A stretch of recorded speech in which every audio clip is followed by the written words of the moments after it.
이 시간에 우리가 읽은 말씀 누가복음 2장 25절부터 27절 그리고 36절부터 38절까지의 말씀을 갖고 시므온과 안나라는 제목으로 우리 같이 은혜를 나누겠습니다. 우리 제목을 따라합니다. 시므온과 안나. 시므온과 안나. 우리가 이 이름을 또한 기억해야 할 것은 들은 항상 같은 삶을 살았는데 어떤 삶을 살았느냐 하면 예수님을 만나기를 기대하고 기다리고 또 기다리는 그러한 인생을 살아간 그러한 사람들입니다. 다른 무언가를 기다리지 않았습니다.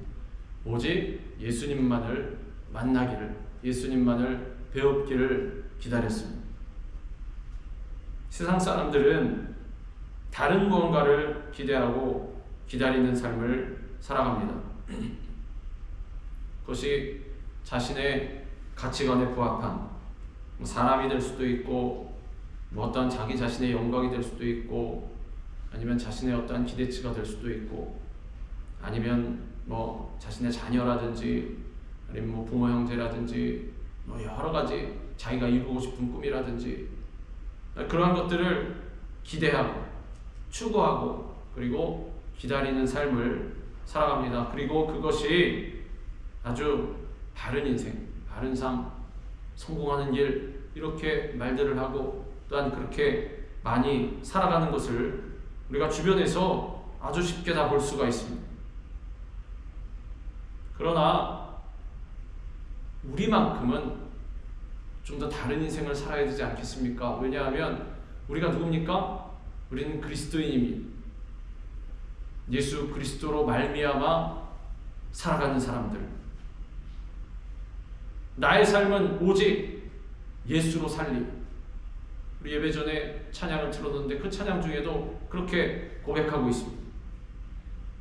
그만큼 성경에 있는 믿음의 선진들도 보면 메시아를 기다리는 그러한 인생을 살아갔습니다. 그 중에서도 오늘 누가복음 2장에 보면 시므온과 안나라는 두 사람, 이 사람들은 여기밖에 안 나옵니다. 그런데 이 사람들의 삶이 우리 가운데 잔잔한 울림이 되는 것은 평생을, 이게 나중에 나올 텐데 안나라는 사람도 나이가 적지 않았어요. 나이가 많은 사람이었어요. 근데 그 평생 누구를 기다렸다? 예수님을 기다렸다. 이들이 과연 어떠한 삶을 살아온 사람들이기에 이 땅에 오신 예수님을 만나는 그러한 축복을 받았는지 오늘 말씀을 통해서 이들의 삶을 살펴보고자 합니다. 예수님을 기다린 시므온, 먼저 시므온이라는 사람이 있습니다. 이 사람은 하나님 보시기에 의롭고 경건한 사람이라고 했습니다. 예루살렘에 시므온이라 하는 사람이 있으니 이 사람은 의롭고 경건하여 이스라엘의 위로를 기다리는 자라 성령이 그 위에 계시더라. 어떤 사람이다? 이 사람은 의롭고 경건한 사람이다. 의롭다라는 것은 무엇입니까? 바르다라는 뜻 아니겠습니까? 하나님의 법을 잘 지키는 사람, 또 사람의 법도 잘 지키는 사람, 어두운 곳에 숨어서 암투를 한다라든지 음모를 꾸민다라든지 이러한 사람이 아니었습니다. 사람을 속인다라든가 거짓말을 한다라든가 아니면 편법을 쓴다라든가 이런 사람이 아니었습니다. 의로운 사람, 정도를 걸어가는 사람, 정직한 삶의 모습을 가진 사람. 시므온은 하나님의 법을 따라서 이웃에게 하나님의 공의와 사랑을 실천한 그러한 사람이었다라는 것입니다. 그리고 경건하다라는 것이 무엇입니까? 하나님께 헌신된 모습. 경건하다라는 것은 한마디로 말해서 하나님 말씀 잘 지킨다라는 뜻입니다. 하나님께 헌신과 충성된 사람이다. 하나님을 두렵고 떨리는 마음으로 섬기기 때문에 하나님의 법을 잘 지키면서 순종하며 살아간다라는 것입니다. 만약에 하나님을 경외하지 않으면, 두렵고 떨리는 마음으로 하나님을 늘 배웁지 않으면 어떻게 됩니까? 자기 마음대로 살아갈 수밖에 없습니다. 하나님의 법 안 지켜도 됩니다. 왜? 내가 최고기 때문에. 하나님 두렵지 않습니다. 왜? 내가 잘못해도 벼락도 치지 않, 번개도 치지 않습니다. 아무 일도 안 일어납니다. 오히려 승승장구합니다. 그러나 우리의 영적인 시각은 달라야 됩니다. 아무 일도 안 일어날지언정 하나님은 두려우신 분입니다. 하나님은 존경받으실 분입니다. 우리가 하나님을 바라볼 때 두려운 마음이 있어야 되고 존경하는 마음이 있어야 되고, 그게 경외함 아닙니까? 경외함. 그런데 하나님을 두려워하지 아니하고 사람을 두려워하고, 아니 나 자신에 취해서 가는 사람은 누굴 두려워하는 사람입니까? 나를 두려워하는 사람입니다. 혹시 내가 잘못될까 봐, 혹시 내가 쪼들릴까 봐, 혹시 내가 건강을 잃어버릴까 봐, 혹시 내가 에너지를 잃어버릴까 봐, 혹시 내가 귀중하게 여기는 누군가를 잃어버릴까 봐. 그러나 이 시므온과 같이 하나님을 경외하는 사람들은 경건한 삶을 살아갈 수가 있습니다. 하나님의 법을 잘 지키고 그 의로운 삶을 살아갈 수가 있습니다. 누가 보지 않더라도 바른 삶을 살아가는 거예요. 시므온은 사람들에게는 의롭고 하나님께는 경건한 사람으로 범사에 주님의 뜻을 헤아려 따르고, 그리고 죄와 불의를 멀리하는 그러한 생활을 했다는 것입니다. 하나님께서는 지금도 이 시므온과 같은 그러한 사람을 찾으십니다. 하나님께서는 그러한 사람과 일하십니다. 죄가 범람해서 모든 사람들이 타락의 길을 가고 있을 때 하나님께서는 누구를 찾으셨습니까? 노아를 찾으셨습니다. 당대 의인이었던 노아를 찾으셨습니다. 그리고 그에게 방주를 짓게 하셨습니다. 물론 우리는 근본적으로 의로운 사람은 아닙니다. 그건 다 압니다. 죄인.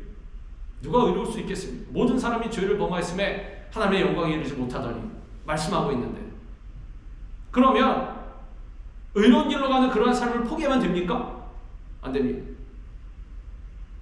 어떤 분들은 그럽니다. 이거 우리가 못하니 하나님께 맡겨드려야 된다. 우리가 할 수 있는 것은 없다. 그래서 결론은 하지 말자. 할 필요가 없다. 그것 때문에 괴로워하지 말라. 자유하라.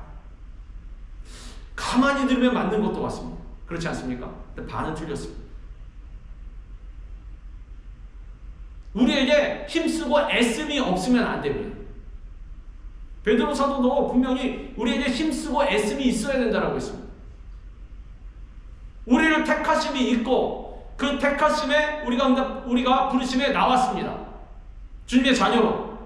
그러면 그 구원의 문에 들어가기까지 힘쓰고 애씀이 있어야 된다고 했습니다. 우리에게는 시므온과 같이 힘쓰고 애씀이 있어야 됩니다. 노아와 같이 힘쓰고 애씀이 있어야 한다는 사실입니다. 하나님께서는 분명히 그런 사람과 일하십니다. 힘쓰고 애쓴다 그래서 완벽하게 의롭게 되지는 않습니다. 절대로. 그렇게 돼야 한다는 뜻이 아닙니다. 그러나 그럼에도 불구하고 그쪽으로 계속 힘쓰고 애씀이 있어야 됩니다. 그래야 하나님께서 그러한 사람과 일하시고 그러한 사람을 기뻐하신다는 것입니다. 그래서 홍수 심판 때에 이 노아의 가정은 부르신 하나님의 은혜로 말미암아 무사할 수가 있었습니다. 심판을 피할 수가 있었습니다. 많은 고난을 겪었던 욥은 어떻습니까? 욥도 당시에 의로운 사람이었습니다. 기록되어 있습니다. 당대 의인이라고. 그래서 어떠한 삶을 살았다고 구체적으로 기술이 되어 있지 않습니까? 노아는 잘 기술이 안 됐지만 욥은 기술이 되어 있습니다. 심지어 자녀들에게도 하나님 잘 섬기라고, 자녀들이 먹고 마셨을 때에도 다음날 불러가지고 니네 혹시 그렇게 할 때 너의 즐거움을 찾을 때 죄 지은 게 있을 수도 있으니 우리 하나님께 먼저 나아가자, 예배드리자, 회개하자. 항상 자녀들도 단돌이 하고. 욥은 그러한 삶을 살았습니다. 그런데 온 재산과 자녀들, 건강, 와이프까지도 떠나가는 절망적인 상황이 다가왔습니다. 분명히 욥은 잘못한 것이 없었습니다. 그건 하나님도 알고 계셨습니다. 그 스토리가 다 나오지 않습니다. 그런데도 고난과 역경이 다가왔습니다. 흉한 일이 다가왔습니다. 얼마든지 우리 삶에도 그럴 수가 있습니다. 만약에 그런 일이 있을 때 물론 자기 자신을 돌아보고 반성해보는 것은 좋습니다. 그런데 죄 때문에 꼭 오지 않는 경우도 있다는 사실입니다. 죄악 때문이 아닌 경우도 있습니다. 그래서 너무 많은 의미를 두는 것도 사실 문제가 있을 수가 있습니다. 일일비하는 것도. 욥을 보십시오. 욥은 아주 흉악한, 누가 당할 수도 없는 그런 흉악한 일을 당했습니다. 그건 한 번쯤은 생각해 볼 것 아닙니까? 야, 아니 어떻게 소나 양을 잃어버린 것도 아니고 전 재산 다 잃어버리고 자녀들 다 죽고 와이프도 싹 떠나가버리고 어떻게 나 혼자만 나올 수 있지? 이거 분명히 내가 뭔가를 잘못했구나. 하늘의 심판이구나. 근데 누가 그랬습니까? 욥의 친구들이 다 몰려와가지고 뭐라 그랬냐면, 처음에 위로하려고 몰려왔다가 이제 뭐라 그랬냐면은, 이거 잘 생각해봐라. 너 기도해봐야 된다. 이런 일이 아무한테 일어나냐? 너 분명히 뭔가 죄를 지었으니 이런 일이. 그러지 않습니까, 친구들이? 근데 결론은 뭐다? 틀린 말이었다. 결국에는 욥도 중간에 답답한 마음에 하나님께 좀 원망도 하고 하지만은 결국엔 어떻게 됐다? 하나님 부인하지 않았습니다. 곁을 떠나지 않았습니다. 그렇게 욥도 당대 의인으로서 항상 하나님만 바라보는 그러한 삶을 살아감으로 말미암아 그 환난 가운데 있어도 주님께 영광을 돌렸기 때문에 결국에는 하나님 앞에 회개하고 영광 돌리지 않았습니다. 하나님께서 그 믿음을 귀하게 보시고 결국에 그를 갑절로 축복해 주셨습니다. 의롭고 경건한 모습으로 구제에 힘썼던 로마의 백부장 고넬료 어떻습니까? 고넬료는 베드로 사도를 통하여서 말씀을 듣고 예수님을 믿고 이방인으로는 처음으로 성령 세례를 받는 놀라운 은혜를 체험하게 되었다는 거죠. 삶이 그랬습니다. 이방인이었지만 의롭고 경건한 삶을 살았다라고 되어 있습니다. 하나님께서 베드로를 통해서 성령을 부어주시고 은혜를 충만하게 부어주셨습니다. 이와 같이 의롭고 경건하게 살았던 시몬에게 하나님은 그가 죽기 전에 친히 눈으로 메시아를 보게 될 것이라는 약속을 허락해 주셨습니다. 그가 주의 그리스도를 보기 전에는 죽지 아니하리라 하는 성령의 지시를 받았더니 시몬은 이 약속 하나를 붙들고 일생을 살았습니다. 시몬은 다른 유대 사람들과 같이 메시아가 오시면 자신과 민족의 구원이 올 것이라는 그러한 소망을 가졌습니다. 비록 현실이 어렵고 힘들어 아무런 소망을 찾아볼 수 없지만은 메시아가 오시면 절망이 떠나가고 소망이 넘치게 될 것을 확신하고 그것을 믿고 계속해서 바른 인생을 살아가기를 힘썼다는 거죠. 그 결과 마침내 그 약속대로 시몬은 죽기 전에 예수님을 만나는 축복을 받았다는 것입니다. 당시에 예수님을 만났던 사람들은 사실은 많습니다. 그렇지 않습니까? 시몬뿐만이 아니라 만났는데 만난 사람 중에 어떤 사람들이 있습니까? 예수님의 길로 같이 간 사람들도 있는 반면에 예수님을 참소하고 핍박하고 못 박은 사람들도 있었습니다. 이 시므온과 같은 마음이 되지 아니하면 예수님을 만난다고 해도 지식적으로만 할 뿐입니다. 그래서 어떻게 되었습니까? 사도 바울도 뭐라고 했습니까? 유대인들은 표적을 구한다고 했습니다. 항상. 헬라인은 지혜를 구한다고 했습니다. 예수님을 바라볼 때에도 표적으로만 놀라운 기적은 안 일으키나? 근데 예수님께서 뭐라고 하셨습니까? 너에게 보여줄 표적은 요나의 표적밖에 없다라고 했습니다. 무슨 뜻입니까? 복음, 회개하는 것. 헬라인들은 지혜로 뭔가 지식적인 욕구를 채워줄 수 있는 것. 그러한 것. 그래서 우리 성경을 볼 때도 이상한 것에 집중하지 않습니다. 이건 왜 이렇지? 이거 어떻게 풀어보려고 하고. 그러다 보면 어디로 간다? 엉뚱한 데로 간다. 내가 베드로가 말했던 그 표적을 구하고 지혜를 구하는 데서 끝나버린다는 사실. 근데 우리는 뭘 했다? 오직 십자가에 못 박힌 그리스도를 전하니 유대인들에게는 꺼리는 것이고 헬라인들에게는 미련한 것이거든. 그의 부르심을 받을 자들에게 있어서는 그리스도는 하나님의 능력이요 하나님의 지혜니라. 예수 그리스도를 그렇게 만나야 하는 것입니다. 우리가 다른 엉뚱한 것을 바라면 안 됩니다. 뭔가 우리 예수님 믿으면 뭔가 내 삶에 신기한 게 있을까? 다른 이상한 것에 막 집중하고 그러면 안 돼요. 복음은 굉장히 단순하고 담백합니다. 자, 보십시오. 살아가는 동안 뭔가 내놓을 만한 아무 일도 일어나지 않았습니다. 그 사람은 신앙생활하는데 실패한 사람입니까? 그렇지 않습니다. 눈에 보이는 은사가 없는 사람들도 있습니다. 사실은. 그러나 시므온과 같이 시므온에게 다른 어떠한 것은 없습니다. 다른 사명은 없습니다. 오직 무엇이다? 경건하고 의롭게 예수 그리스도를 만나길 기다리면서, 메시아를 만나길 기다리면서 산 사람이다. 지금 이 사람이 여기 기록되어 있을 때 닮지 말아야 될 사람으로 기록되어 있습니까? 닮아야 될 사람으로 기록되어 있습니다. 닮아야 될 사람. 이분에게는 아무 일도 일어나지 않았습니다. 단지 메시아신 예수님을 만난 거예요. 평생을 예수님의 성품을 닮아 그렇게 살아간 거예요. 하늘에서 불이 떨어진다라든지 이런 거 없었습니다. 우리는 그렇게 예수님을 만나야 할 것입니다. 그게 바로 예수님을 만나는 축복인 것입니다. 우리 모두 이 시므온과 같이 의롭고 경건한 자가 되어서 이 세상을 아름답게 변화시켜 나아가서 하나님의 귀한 뜻을 이루어 나가는 주님의 자녀가 될 수 있어야 할 것입니다. 기다리고 기다리던 예수님을 만난 시므온은 성령의 사람이었습니다. 자, 의롭고 경건한 사람인 시므온 또한 어떠한 사람이었다? 성령의 사람이었다. 성령으로 충만했다라는 것입니다. 성령님과 동행하는 사람이었습니다. 언제나 성령의 음성에 귀를 기울이고 살았습니다. 성령의 감동으로 성전에 들어가매 마침 부모가 율법의 관례대로 행하고자 하여 그 아기 예수를 데리고 오는지라. 항상 성령님과 동행하고 성령의 충만함을 받은 사람이었기 때문에, 그렇기 때문에 의롭고 경건하며 소망으로 충만한 삶을 살아갈 수 있었던 것 같습니다. 그렇지 않겠습니까? 그래서 우리가 성령의 충만함을 받아야 하고 성령님과 동행해야 한다는 거죠. 성령님과 동행하는 사람은 이와 같이 거룩한 소망으로 충만합니다. 하나님의 약속이 이루어질 것을 확신하고 고난 중에도 인내하고 기도하면서 기다리는 것입니다. 성령에 충만한 사람은 일단 인내함이 있습니다. 마음이 막 조급해가지고 하나님 보여주시옵소서, 아니 물론 하나님께 기도하면 보여주십니다. 보여주실 것입니다. 알려주실 것입니다.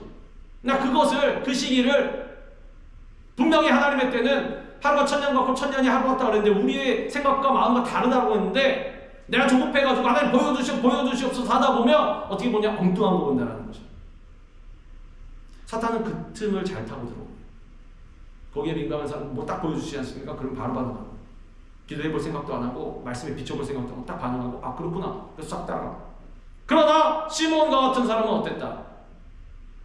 나이가 많아서 이제 주님 앞으로 갈 날이 가까워질 때까지 계속해서 성령으로 충만하고 그리고 경건하고 의로운 삶을 계속해서 살아갔다는 것입니다. 어떻게 보면 나의 뜻에 집중하지 않았습니다. 나의 비전과 꿈도 있었을 것 아닙니까? 이분도. 근데 그렇지 않고 그냥 하나님 말씀, 그러니까 담백하다 그러지 않습니까? 복음은 하나님 말씀하신 대로 경건하고 의로운 삶 살아가고 누구의 인도 따라? 성령의 인도하심, 성령의 충만함 받아. 사실 성령의 충만함 받으면 성품이 드러나지 않습니다. 성령의 열매가 사랑, 희락, 화평, 오래 참음, 자비, 양수, 충성, 온유, 절제. 이게 드러나면 그 사람 사실은 눈에 띄지 않습니다. 조용하지 않습니다. 있는 듯 없는 듯. 그렇지 않습니까? 시므온이 그렇게 살아간 사람입니다. 하나님께서는 우리가 자기 자신의 뜻이 아닌 성령님의 지시를 따라 성령님의 인도하심을 받아 살아가기를 원하십니다. 그게 어떠한 삶이냐 하면 성령의 열매가 맺힌 삶. 물론 때로는 야 어느 길로 가라 인도하실 때도 있을 것입니다. 근데 중요한 게 성령님께서 인도하실 때 특별하게 여기 요 골목에 들어가서 이렇게 해가지고 요거 하고 저기 들어가서 요 골목 들어가서 이렇게 하고 그렇게보다는 우리가 눈에 띄지 않는 삶 있지 않습니까?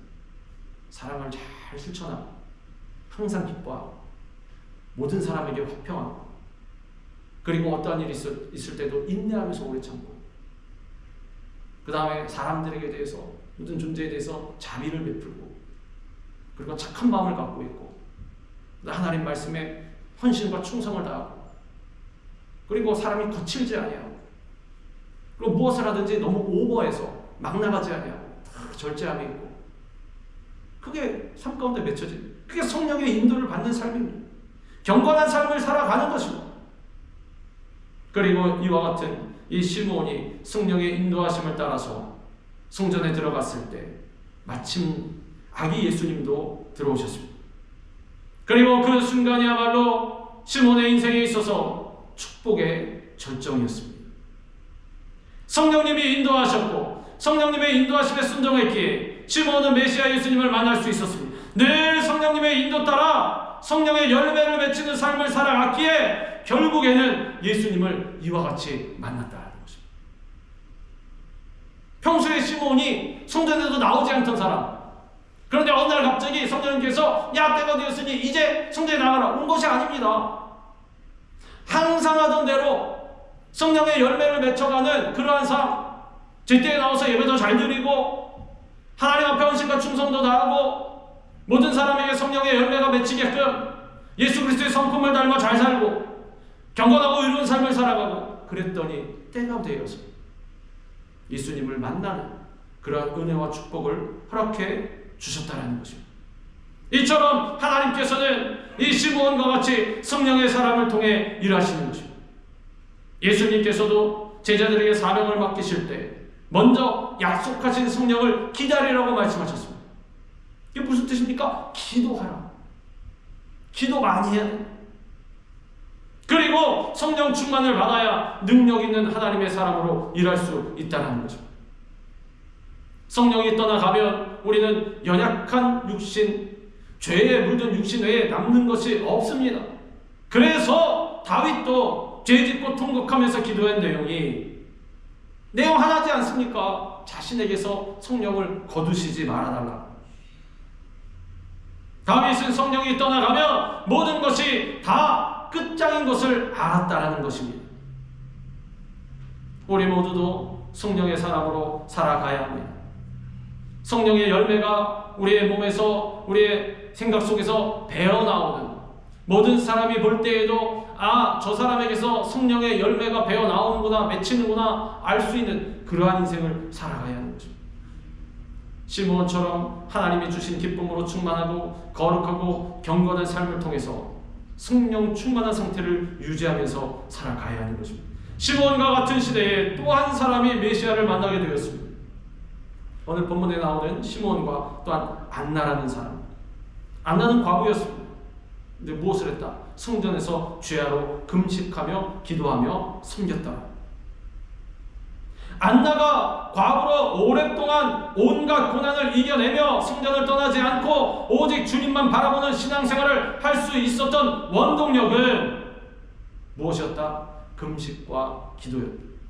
또 아셀 지파 바누엘의 딸 안나라는 선지자가 있어 나이가 매우 많았더라. 그가 결혼한 후 7해 동안 남편과 함께 살다가 과부가 되고 84세가 되었더라. 이 사람이 성전을 떠나지 아니하고 주야로 금식하며 기도함으로 섬기더니, 안나는 몇 살에 결혼했는지 모르지만 과거에 볼 때 20몇 살에 결혼하지 않았겠습니까? 결혼하고 7년 만에 과부가 되었습니다. 남편이 죽었습니다. 84세가 되도록 혼자 있었습니다. 과부는 당시에 누구였냐면 이 이스라엘 팔레스타인 지방에 불우한 사람의 대명사였습니다. 과부하고 누가 있습니까? 고아. 제일 불쌍한 사람, 제일 안 된 사람. 근데 왜 그렇게 표현했겠습니까? 실제로 불쌍했다라는 건 아니겠습니다. 요즘같이 여권이 신장되고 이런 사회가 아니었습니다. 당시에는 여자 숫자에도 못 들어가지 않았습니다. 더더군다나 남편이 없는 여자는 러시아 천대를 받기에 딱 좋았습니다. 실제로 그걸 받았고, 그래서 과부와 고아가 가장 불쌍한 사람이었습니다. 한 가지 더 있다면 나그네, 집도 절도 없이 돌아다니는 사람. 근데 그 과부에서 결혼하고 7년 후에 남편이 죽었다. 어떻게 되겠습니까? 20몇 살에 결혼했다고 해도 30살 넘어서 30살 그때 사별했다고 하면 그럼 50년, 그렇지 않습니까? 그 힘들고 불안한 삶을 살았다라는 거죠. 보통 사람이면 어떻게 했겠습니까? 하나님 원망하고 떠나갔을 것입니다. 하나님, 제가 뭘 잘못했길래 7년 만에 남편 데려가시고, 이런 사회에서 여자가 대접받지 못하는, 여건이 신장되지 않는 그런 사회에서 더군다나 과거는 천하게 보는. 근데 이 사람 뭐하고 있었다? 평생을 성전을 떠나지 아니하며 주야로 금식하며 기도하더니 84세가 되어서도 계속해서 세상 사람들이 볼 때 이 사람에게 있어서 소망이 뭐가 있겠습니까? 혼자 이제 인생 다 끝났습니다. 뭐가 있었습니까? 그러면 자기도 자기 자신을 그렇게 볼 수도 있습니다. 사람들이 나도 그렇게 쳐다보고 있는데, 그래 나는 불행한 사람이다. 난 저주받은 사람이다. 나 이제 어떻게 살아갈까? 세상을 원망하고 사람을 원망하고 하나님을 원망하고 내 마음대로 이제 내 마음대로 살아가려다. 하나님 모른다. 사람 찾아다니고 먹은 거 찾아다니고 입는 거 찾아다니고 뭐 찾아다니고 다 자기 오락거리를 안나는 뭐하고 있었냐면 주야로 금식하며 기도함으로 섬기더니 이 사람이 성전을 떠나지 아니하고 절대로 주님 곁을 떠나지 않았습니다. 먹는 거 입는 것도 필요 없다. 주님, 저는 날마다 주님만 바라보고 금식하고 주님께 기도하고 이것이 너무나 좋습니다. 이러한 신앙이 안나에게는 있었습니다. 우리의 연약함을, 어떤 연약함입니까?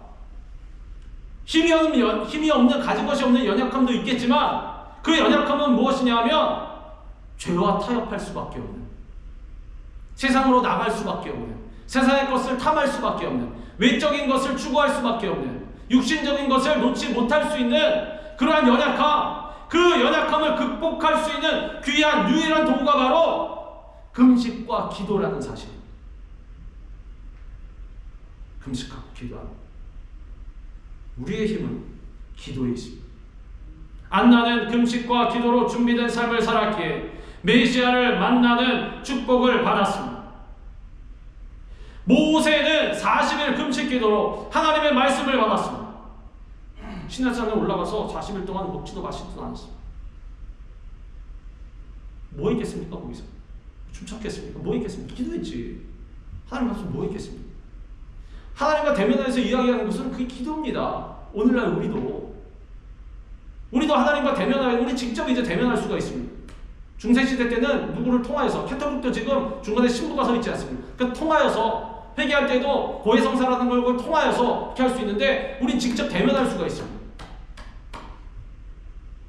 우리 대면하는 방법이 뭐가 있습니까? 기도하는 것입니다. 모세는 40일 동안 금식하고 기도함으로 말미암아 하나님의 계명을 받았습니다. 에스더는 민족을 구하는 그러한 수단이 모험도 아니요 절벽도 아니라는 것을 알고 죽으면 죽으리라는 그러한 자세로 하나님께 금식하며 기도하며 나아갔습니다. 누구와 함께? 자신의 신녀들과 함께 다 모아놓고, 자기 권속들 다 모으지 않아서 모아놓고, 야 우리 금식하고 기도해야 된다. 3일하는 3일. 금식 못하시는 분들은 3일 금식하지 않습니까? 그러면은 한 하루 이틀만 해도 눈이 핑핑 돌고 혹시나 뭐 그럴 일 없지만 생명이 잘못될 수도 있습니다. 본인도 그렇게 생각하시고. 근데 에스더는 무슨 생각을 했냐면 죽으면 죽으리이다. 그러고 왕 앞으로 나아가서 왕이 귀를 안 내밀 경우에는 죽을 수도 있다. 그것뿐만이 아니라 금식하고 기도하면서 잘못될 수도 있지만 차라리 그러다 죽는 것이 낫다는 거죠. 그래서 금식 기도를 포기하지 않았습니다. 그 결과 원수의 모함과 위급한 문제에서 하나님의 구원을, 응답을 받았습니다. 우리 예수님 어떻게 하셨습니까? 이 땅에 계시는 동안 계속해서 기도하셨습니다. 우리는 예수님께서 어떠한 기적을 일으켰느냐 거기만 집중하고 있는 경우가 많이 있는데, 예수님의 삶을 보면, 공생의 사역을 보면 어떻습니까? 틈만 나면 기도하셨습니다. 심지어는 제자들 떠나 보내고도 홀로 산에 남아서 기도하셨다고 했습니다. 예수님의 일생이 기도의 일생이었습니다. 더군다나 공생애를 시작하시기 전에 40일 동안 광야에서 금식하고 기도하셨습니다. 사역을 하시는 동안에도 새벽마다 기도하시고, 저녁에 한적한 곳을 찾아 기도하시고, 때로는 밤을 새며 기도하시고, 기도하시고 기도하시고 또 기도하시고. 예수님 기도 안 하셔도 됩니다. 예수님이 하나님이신데 기도하실 필요가 뭐가 있습니까? 예수님 하나님이신데. 예수님은 권위가 있으셨다라고 했습니다. 서기관들의 권위와 같지 않다라고 했습니다. 왜? 서기관들은 사람이기 때문에 기도할 때 다른 누구의 힘을 빌어서 해야 됩니다. 간구할 때에도. 뭐 예를 들어서 귀신을 내가 쫓을 때에도 마찬가지입니다. 뭐 우리도 그러지 않습니까? 근데 예수님은 그러실 필요가 없습니다. 왜? 예수님 자체가 권위이기 때문에. 예수님이 귀신 내쫓으실 때 어떻게 하셨습니까? 내가 명하노니 귀신아 나가라 그러셨지. 예수님의 이름으로 나가라 이렇게 하지 않아요. 예수님은 그냥 질병아 나가라, 귀신아 떠나가라 하면 걔네는 쫓겨나가야 되는 거예요. 왜? 권위가 있으셨기 때문에.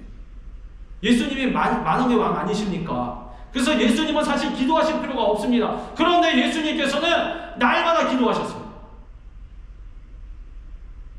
그만큼 기도는 필요하다. 우리에게 본을 보여주신 것입니다. 우리는 그럴 것 아닙니까? 나중에 가다 무사할 것입니다. 그러면 누가 기도했느냐?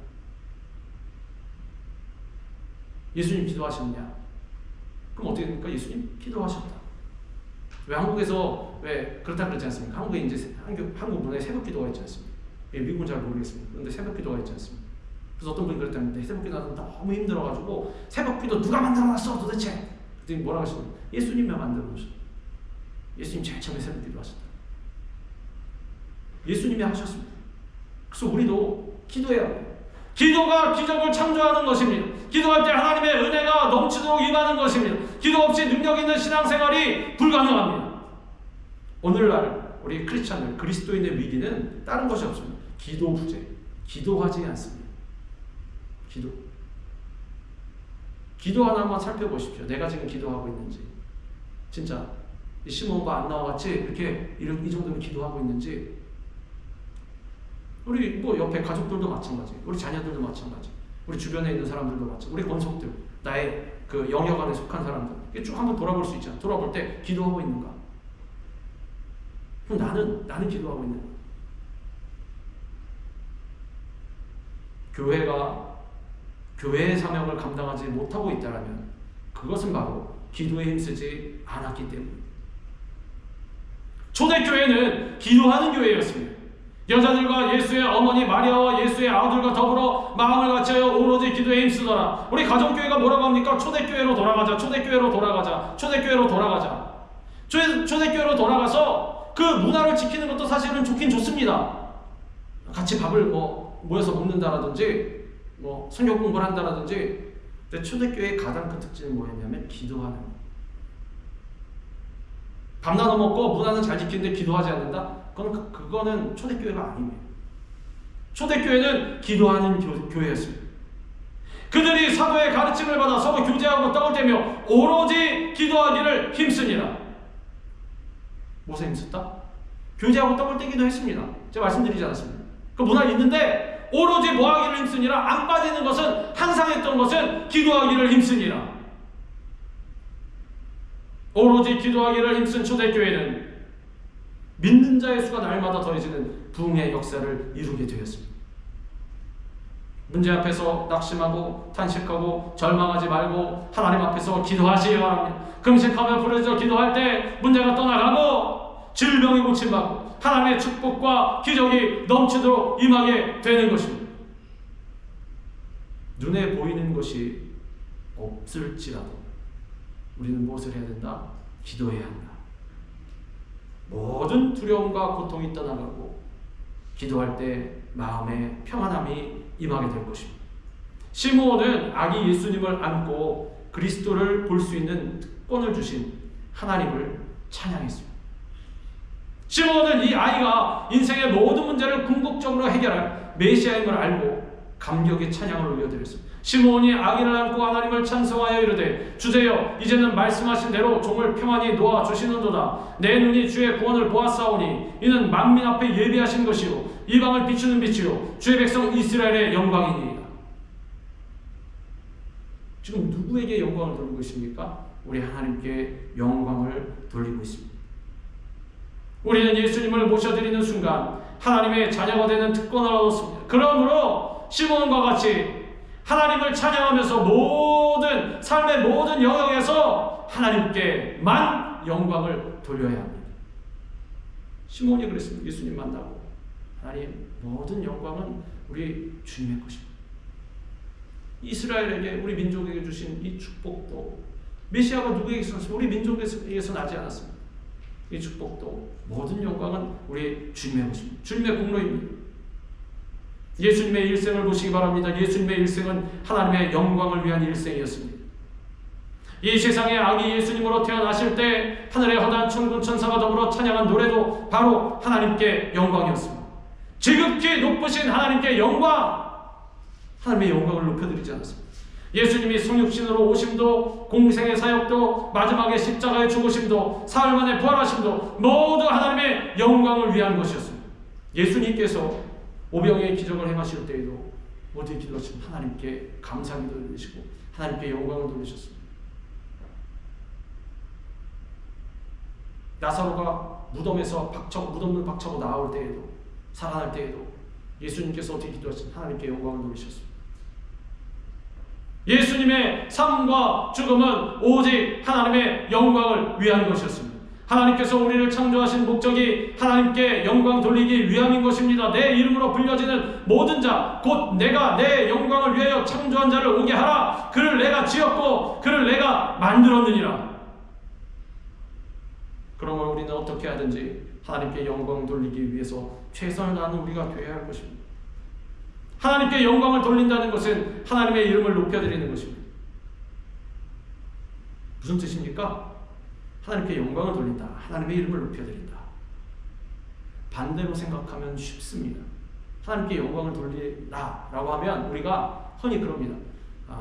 물론 그것도 지금 말씀드리기 전에 말씀드린 건데 나쁜 것은 아닙니다. 영광을 돌린다라고 하면 뭐라고 생각하냐면 하나님께 뭔가를 큰 거를 물려드려야 된다라고 그렇게 생각을 하고 하는 경우가 많이 있습니다. 그것도 필요합니다. 필요하긴 필요한데 더 중요한 것은 반대로 생각해보면 아주 쉽습니다. 하나님께 영광을 돌린다. 하나님의 이름을 높여드린다. 나를 죽여야 됩니다. 하나님을 높여드리는 것은, 하나님께 영광을 돌리는 것은 내가 내려가면 됩니다. 그게 더 쉽습니다. 우리는 뭐라고 생각하냐면 나도 그 자리에 있고 하나님만 높여드리거나 같이 높아지기를 원하지 않습니까? 그래서 우리 주일을 할 때도 사람들이 안 알아주면 실망하는 이유가 그래서 그렇습니다. 나 분명히 하나님의 사명 감당했는데, 하나님께 영광 돌렸는데 왜 나 안 알아주지? 그게 하나님께 영광 돌리는 의미를 잘못 알고 있기 때문에 그렇습니다. 하나님의 이름을 드러내는 그러한 의미를 잘못 알고 있기 때문에 첫 번째가 뭐냐 하면 가장 중요한 것이 내가 사라져야 됩니다. 내가 드러나면 절대로 안 됩니다.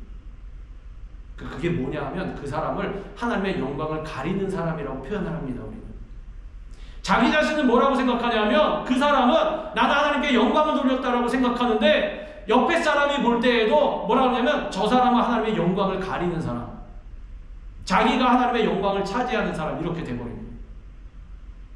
그래서 사도 바울도 무엇을 하기 위해서 애썼습니까? 나를 드러내지 않고 나를 죽이려고 했었습니다. 처절하게.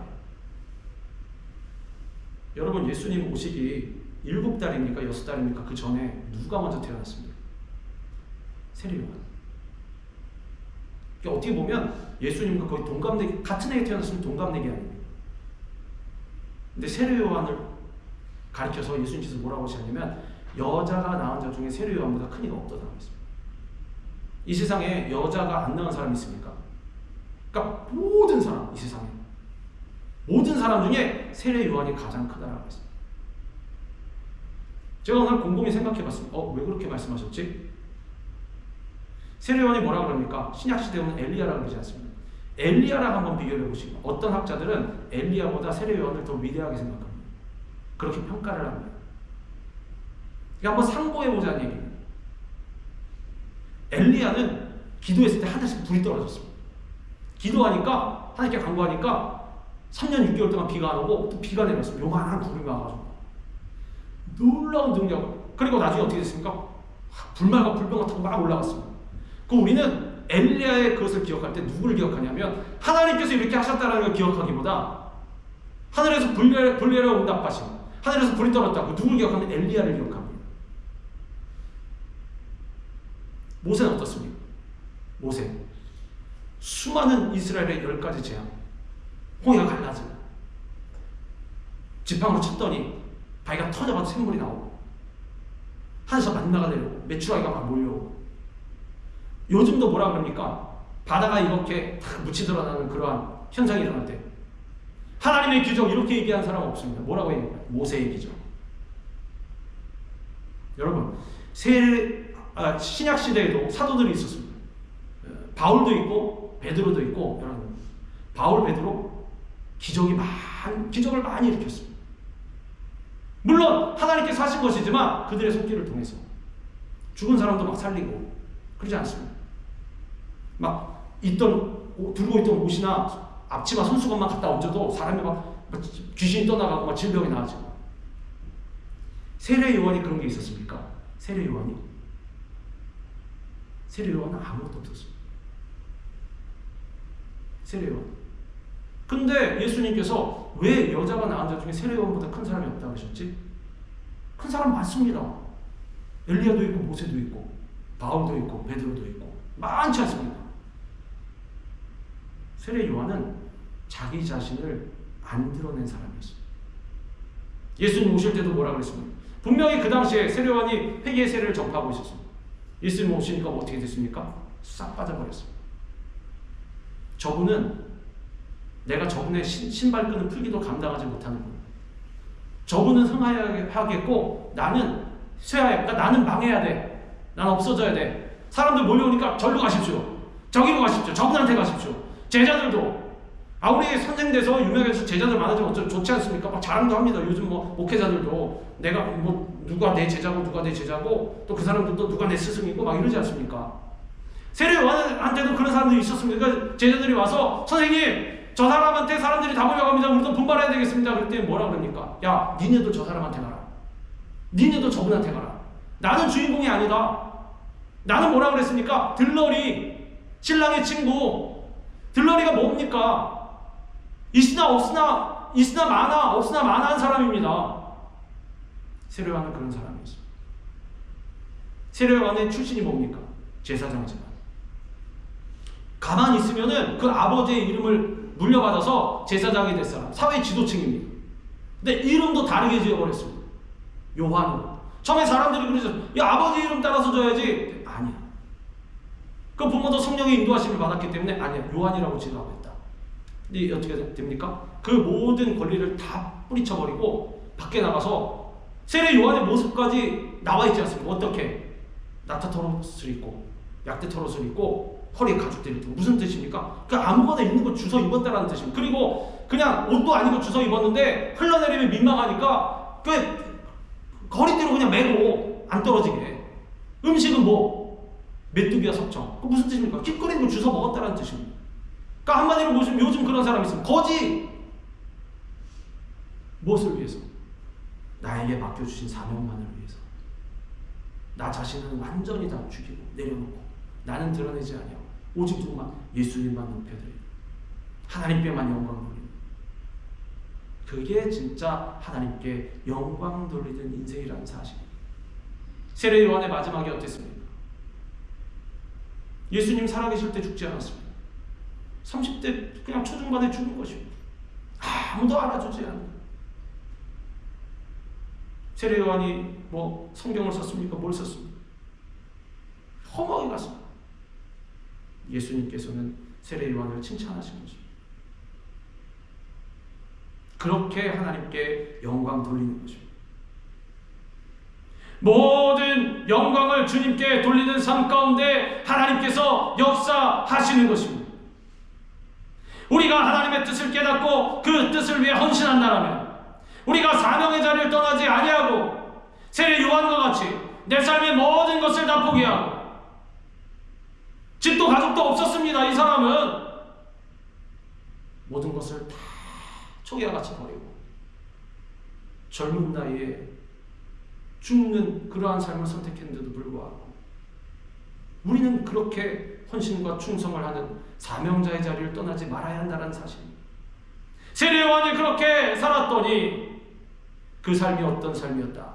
지극히 높은 곳에 계신 하나님께 영광을 돌리는 삶이 된 것입니다. 하나님의 백성들이 하나님의 영광을 위해 헌신한다면 하나님께서 놀라운 은혜를 베풀어 주실 것입니다. 우리 삶의 영역 전체에서 주님만이 높임을 받으시기를 우리는 바라고 원하고 소망해야 할 것입니다. 우리는 예수님을 기다린 시므온과 같이 의롭고 경건하며 성령 충만한 삶을 살아야 합니다. 뿐만 아니라 늘 금식하며 기도에 힘쓴 안나와 같이 끊임없이 기도하면서 하나님께 영광 돌리는 삶을 살아야 하는 것입니다. 호흡이 다하는 그날까지 오직 하나님의 영광을 위해서 살다가 우리 주님께서 이제 되었다 오라 부르실 때 기쁨으로 우리 주님을 맞이하는 그러한 우리 모두가 다 되기를 주님의 이름으로 축원합니다. 기도하겠습니다.